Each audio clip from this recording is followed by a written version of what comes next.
Good afternoon, everyone. Today we get to interview Patricia Leonard, lives down in Nashville, and has a bit of a life coaching, business coaching business. So, Patricia, how are you this fine, snowy, cold day? I'm slipping and sliding around. It's very icy here, but nice inside. Oh, yes, I know. Did not expect this much snow to come through today. It's kind of fun to be in the office doing an interview like this. Exactly right. So, just to give a brief introduction, tell us a little about how you got started in your business and a little bit of history about you. Well, actually, Andrew, I'm from the corporate world. So about 20 years ago, I decided that I wanted to branch out on my own. So went into consulting for a while and training for other companies, and then finally, about 24 years ago, started my own consulting and coaching business, really focused on career and business solutions. Oh, wonderful. Wonderful. And during that time, I'm sure you've seen some ups and downs and some sideways sort of stuff. So what would you say is the biggest challenge you've come across in your business so far? I think the first thing is, and this is what I always tell my clients, is you must be committed to where you're going and what you want to do. And you have to think about nothing's going to be perfect. So the first thing that I had to do was make a commitment that this was something I wanted to do. I wanted to start my own business. And actually what I realized is that I had been doing my business for a long time in the corporate world. I had exposure to new business startup. I had exposure to career coaching, working with colleges on bringing interns in. So all of that in the human resources area had set me up for the work that I'd be doing in the business world. So the first thing was to have a commitment that I am going to do this.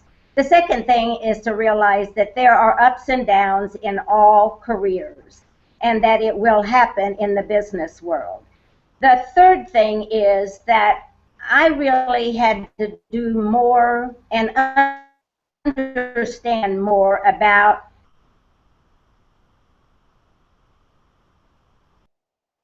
corporate world. The work is there. When you're in your own business, you have to seek out the work. And so I had to learn more about the marketing side of the business. And I think it's interesting how I came to that is I thought it was a sales kind of approach. But what I really learned is it's not about sales.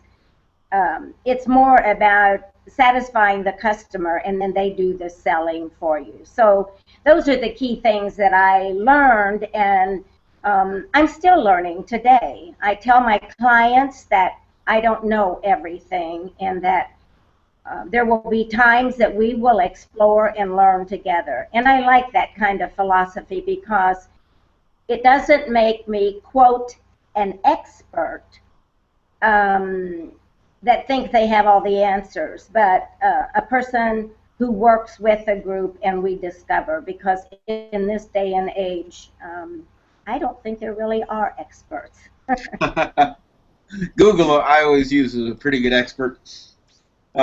But you struck on a lot of interesting points there. There's a lot of clients I've talked to that started in the corporate world just like yourself, and they have to make that transition over to personal practice or their own business. And the sales and the marketing oftentimes stuff people up because in the corporate world it's done for you. You got a whole team of folks doing that. On your own, you got to suddenly do that yourself. So as you do that yourself, what's probably been the biggest strategy or challenge that you've used or faced that you had to overcome in your business so far? So the biggest strategy from the marketing side has been really learning more about how to use social media, technology as a tool. I think that years, especially in my generation of business startups, I think most people did a lot of networking, and I still believe in networking. However, I have a philosophy about networking, that networking I think, and this is just my opinion, networking is overrated from the standpoint, this standpoint, that we run from this meeting to that meeting to this luncheon to that luncheon. And unless, what I have learned, unless I have a purpose for attending one of those, we'll pass out business cards, we'll say hello, we'll shake hands, and we'll go home with nothing. So one of the things that I learned to do is to expand my network on Facebook, a great marketing tool, on LinkedIn and Twitter, and use those vehicles as ways to make connection. Then when I decided to do face-to-face networking is to be purposefully driven on why I was networking. So if I went to a luncheon, I had two goals that I wanted to accomplish at that luncheon. And I have found that that has been a great marketing strategy for me, is to get clear about what I need. I went to the mastermind groups and I went to a lot of these things, but I wasn't clear. They were clear what they were doing, but I wasn't clear. Yep. So we must know as business owners what we need next in our business in order to find any value in any of the marketing or networking. And another thing, I was just talking to my sister. She's starting a business. I was talking to her on the phone a few minutes ago.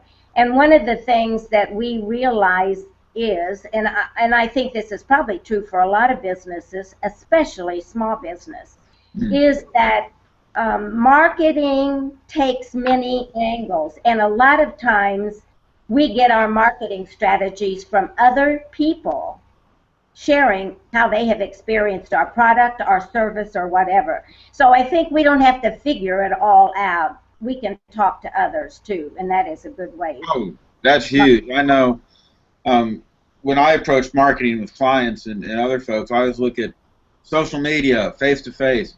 How do you get 3 or 4 different marketing avenues to work together to get the desired result? And it's amazing when somebody gets real clear, especially when they're going interpersonal networking, face-to-face events and stuff, because they can suck up a lot of time if you're not doing them right. Absolutely. And money. Oh, yeah, they can. You know, lunches get expensive after a while. And just having a clear goal. Am I going to meet 3 people here that I'm instead of meeting up with afterwards? What is my purpose for being here? It's so huge. Once you have your goal, you can hit your goal and you go home. You don't stick around for all of it. It's exactly right. Unless you just have fun meeting and talking with people and, you know, then stick around all you like. But, you know, having that clear goal is so important for all your marketing. What is this going to produce for me, and what do I want it to produce, and how do I get it to produce that result? Right. You bring up another interesting point, Andrew, and that is time. Time is money.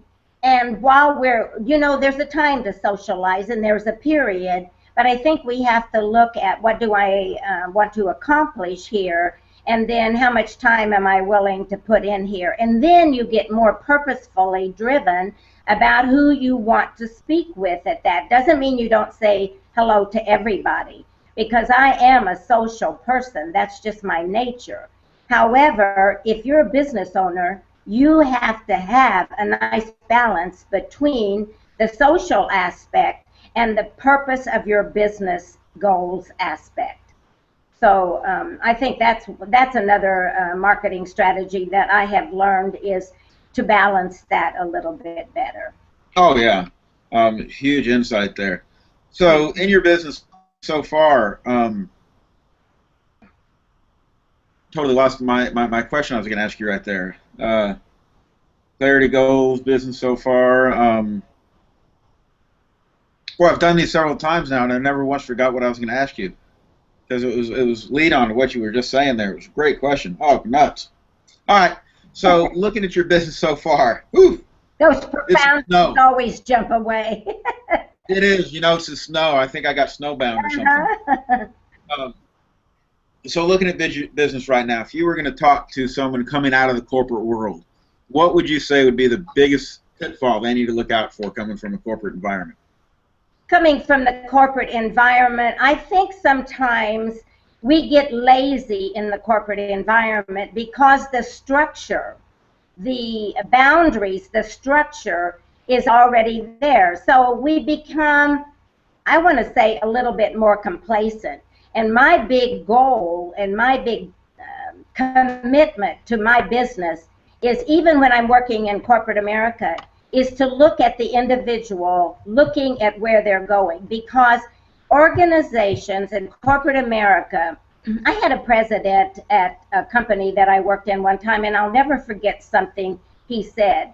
And he said, corporate America will eat you up unless you understand what it is you're about and your vision inside that company.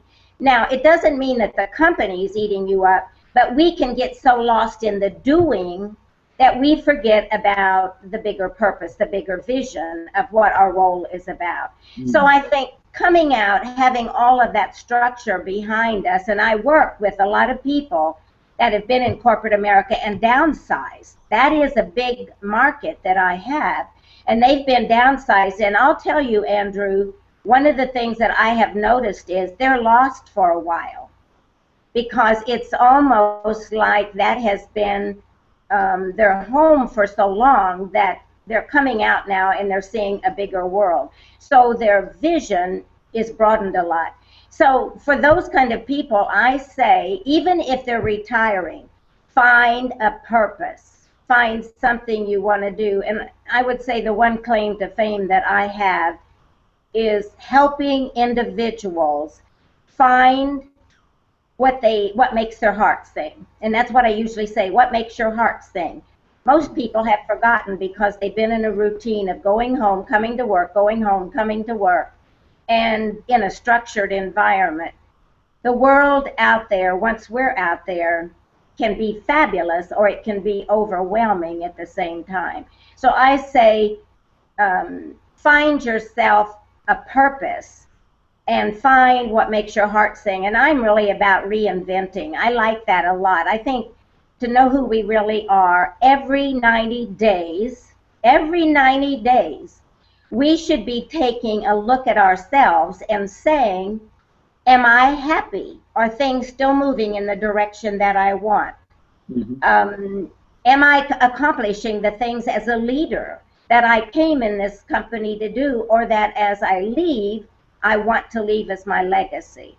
So I think we need to wake up, Andrew, truthfully. When you're coming out of corporate America, I always like to say to my clients, Mama kicks the baby bird out of the nest so he will learn to fly.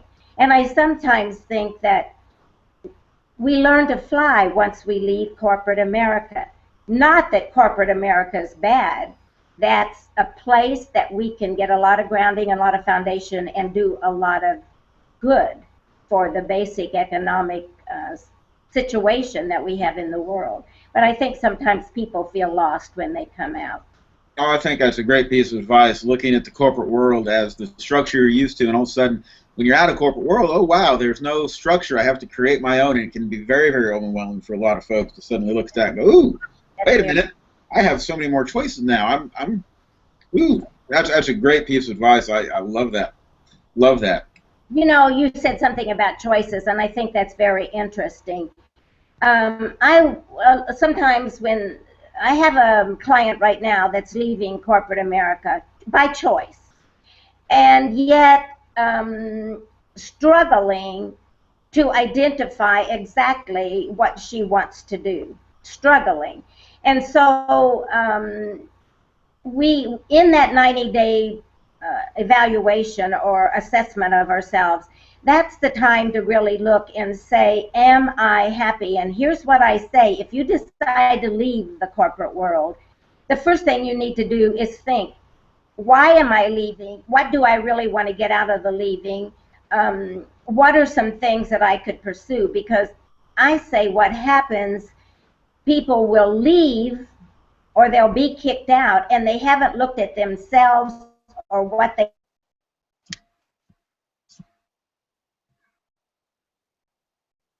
our own life and our own career.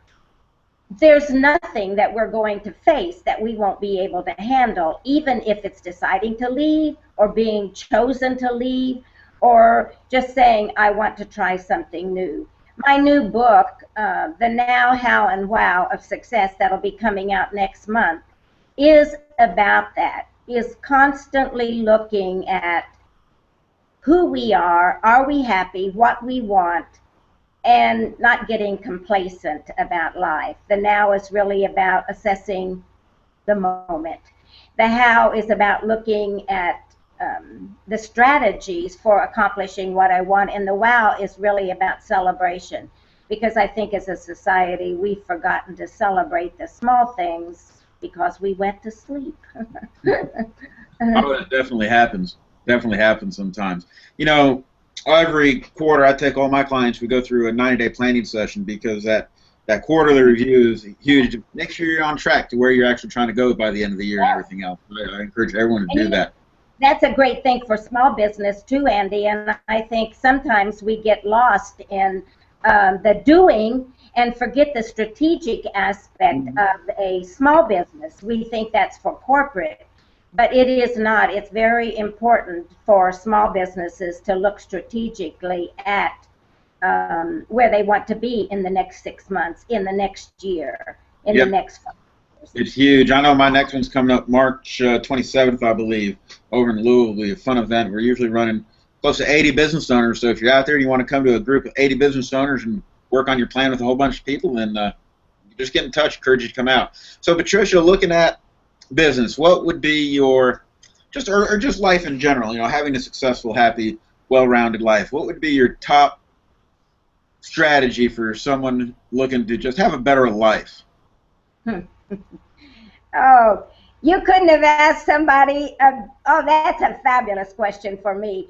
I believe that you should keep living, and everybody that knows me would attest to that. I'm never satisfied with where I am, and I don't mean that I'm not pleased with where I am. I celebrate the moment, but I'm always doing something different. My first book was Wearing High Heels in a Flip-Flop World. And by the way, my market is mostly women. But it was wearing high heels in a flip-flop world. And it was really about getting out of your comfort zone and stepping into a higher attitude of who you are and what you can do. And then I went into the studio and put that on CD and started selling it as an audio tape. And then I decided I wanted to, and I'm telling you these things because I want to show you in the end what I mean about living. Then I decided I wanted to write a song. Someone said, have you ever written a song? I said, no. But it doesn't mean I have to know how to do that to do it. So I wrote a song, High Heel Shoes. Then I decided I wanted to go into the studio and record it. My friend said, I didn't know you sang. I don't, but I want to go in and record it and sing.